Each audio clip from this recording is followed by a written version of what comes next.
कितना कष्ट पांडवों ने जीवन भर सहा, सहते ही रहे। मुझे तो लगता है पांडव जीवन भर कष्ट ही सहते रहे, जीवन भर कष्ट सहा।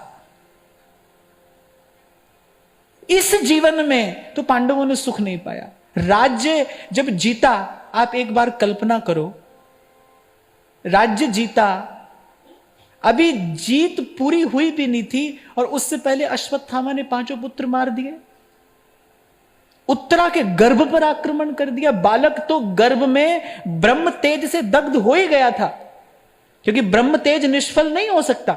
बालक तो, परीक्षित तो उत्तरा के गर्भ में ब्रह्म तेज से दग्ध हो गए थे। वो तो जिसके सिर ऊपर तू स्वामी, अंतिम पक्षपात भगवान भक्त का करते हैं। ये तो सीधा सीधा भगवान का पक्षपात है ना। ब्रह्मास्त्र निष्फल कर दिया प्रभु ने,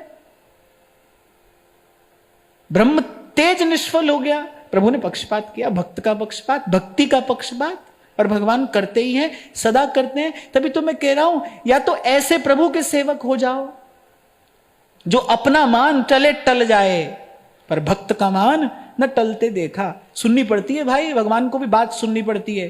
ब्रह्मा जी सुना देते हैं, वह हमको बैठाया ही क्यों, हमको अफसर बनाया ही क्यों तुमने, जब तुमको अपनी ही चलानी है तब हमको काय का अफसर बनाया है। ये सृष्टि बनाने का काम करो, ऐसे चलाओ वैसे चलाओ, ये सब धर्म बनाओ, ये सब मर्यादा बनाओ, बोले तुम 1 मिनट में सब तोड़ देते हो। तो भगवान को भी बहुत सुनना पड़ता है। पर अपना मान टले टल जाए, पर भक्त का मान न टलते देखा। भगवान कहते भाई कुछ भी कहते रहो, सुनते रहो, सुनाते रहो, पर अंतिम विजय तो हमारे भक्त की होगी। न मे भक्त प्रणश्यति, मेरे भक्त का नाश नहीं हो सकता भाई। मेरा भक्त कैसे नष्ट हो जाएगा, कैसे? उत्तरा मुझे पुकार रही है, द्रौपदी को मैंने वचन दिया है, कैसी विजय? अगर ये बालक भी नष्ट हो जाता है, अगर कुरुकुल का बीज नष्ट हो जाता है, फिर कुरुकुल की क्या विजय, फिर पांडवों की विजय का अर्थ क्या है? केवल एक भूमि का खंड तो राज्य नहीं होता, केवल एक भूमि के टुकड़े को तो राज्य नहीं कहते। तो भगवान ने कहा भाई कहते रहो, सुनते रहो, पर अंतिम विजय हमारे भक्त की होगी। तो या तो ऐसे प्रभु के सेवक हो जाओ, नहीं तो भाई दूसरा विकल्प खुला है आपके पास सदा सदा से। करो माया की नौकरी, जियो मरो, करो भरो मरो, यही हो बस। नहीं तो आज अभी यहीं से अपने मन से संकल्प कर लीजिए कि भाई अब से, आज से पहले जो हुआ सो हुआ, भूल हुई, और हरि कृपालु सब पाछली, क्षमी है तेरी खोट।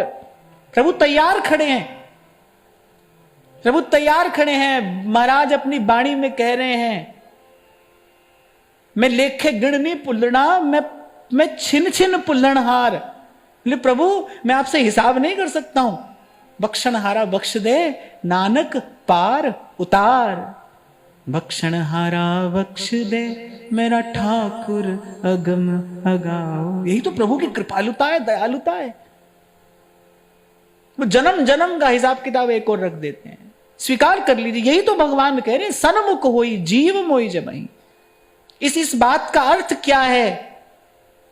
कोटि विप्र बध लागहि जाहू, आए शरण तजऊ नहीं था। भगवान पाप ताप शाप सबसे मुक्त करने वाले हैं। वो पाप से भी मुक्त करते हैं, ताप से भी मुक्त करते हैं, शाप से भी मुक्त करते हैं।